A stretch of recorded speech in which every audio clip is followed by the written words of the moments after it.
I'm making a game where you have to complete a bunch of levels as fast as you can, getting faster and faster every time you try again whilst having precise control over everything, including your own gravity. I started working on it last summer and I said I would put it on Steam, but then I ended up abandoning it because I lost the vision and the project was a mess. But then, a few weeks ago I found it again and I decided that this time I would go for it. So that's what I'm doing. I'm turning it into a fully finished game that I will publish on Steam. In fact, Steam page is already up. So go wishlist now. It's not a threat. That's a life insurance. What the fuck? But to make a Steam page, it can't look like this, since people are superficial, me included. Most won't give it a chance unless it looks, well, at least decent, not like this shit. Cause currently it looks like Nintendo Switch. Nintendo Switch Sports. Sorry. I'm sorry you had to see that. You are the MVP. You're the best. Love you. So I begged to the old gods for an answer in my quest to find the perfect art style. And I found it. That night, I had made plans to go to the movies with a friend, and what I will see there would change everything. We went to see this movie called Spider-Man Across the Spider-Verse. Its style praised by millions and revolutionizing the animation industry, I decided to have this be the foundation of my game's art style. So I went on the internet and looked up how to make the Spider-Man into the Spider-Verse graphics in Unity, and nothing. There were no videos about anything like it, but I wasn't gonna let that stop me.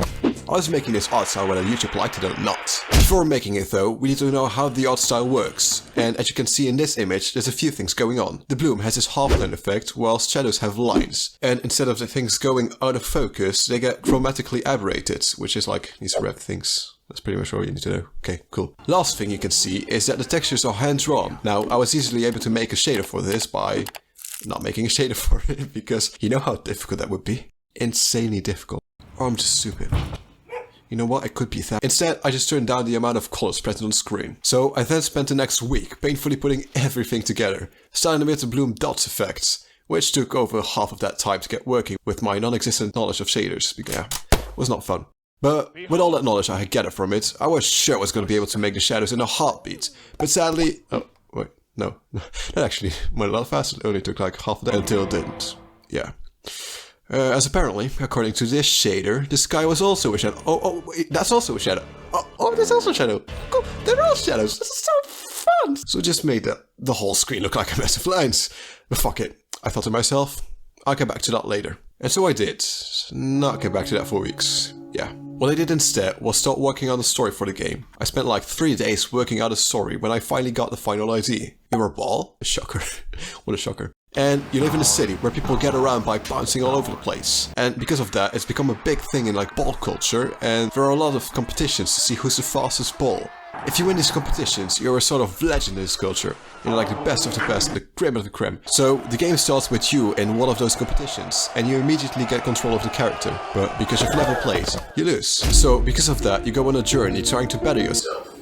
You start in the city and then go to different worlds, searching for the mythical double jump.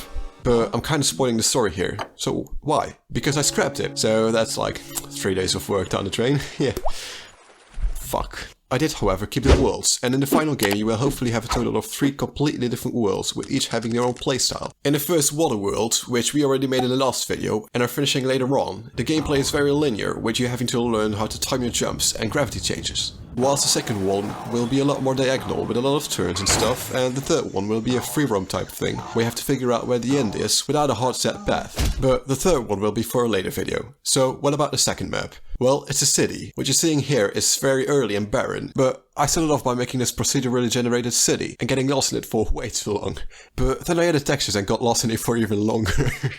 So after getting lost in it for even longer, I decided to get rid of it, since I didn't really think I could turn it into a playable map. I still like the idea, but I can't figure out how to turn a city into a map. So if you have any idea, let me know in the comments, or join the Discord in the description. Instead, I just took the buildings I made for the procedural city, textured them, and placed them manually. I then made a simple parkour layout in between them. But right now everything's kind of boring, since everything is static and, well, boring I guess. So it's time to work on some obstacles. Hell yeah. I already made a few obstacles for my previous video, but they don't really work in a city environment. So I made a bunch of animated concept obstacles in Blender, which I won't show you yet, since there's still a work in progress. But I already made a few of them, like a moving tower that disappears into the mist. Oh, right. I made this mist. Okay, cool. As well as a cement tube, which does absolutely nothing except for being a cement tube. Oh, and I also named it Jerry. He's my favorite. Less cool than Jerry, I also made these buildings that crash into each other. Then, a few more obstacles, which I will get back to later since they're for the water world. To finish the city world up for now, I added this background I found and put some random billboards up. Lastly, I designed a few more levels and started working on a crane. It'll make for a lot of added levels of detail when it's finished, so that's gonna be pretty cool. But that's for the next video. Now, as you might have noticed, these city levels don't really have a lot of sharp corners that I wanted to add. That's because I suck at level design and haven't figured out how to make those yet. But hopefully I have it figured out by the next vlog. With the city done for now, we can get back to finishing the water level. Right now it feels kinda static, with the platforms being raised high above the water. And since we already have high platforms in the city level, it kinda feels repetitive now. So I wanted to bring them closer to the water. When going on a walk with my dog after paying Steam $100 to get a Steam page, all I could think about was how I was going to tackle this. I didn't really have a clear vision, but luckily nature provided me with an answer. In the middle of a field. The answer. Cows? What? No.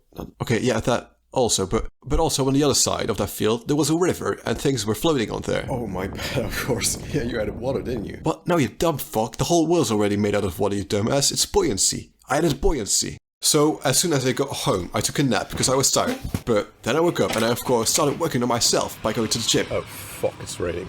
But after that, I finally started working on the buoyancy system. It took a lot of trial and error, and even more error. So many errors, but I finally got it working like it's supposed to. Of course, buoyancy alone won't fix my game, but these cliffs and the skybox will. Look how much better it looks.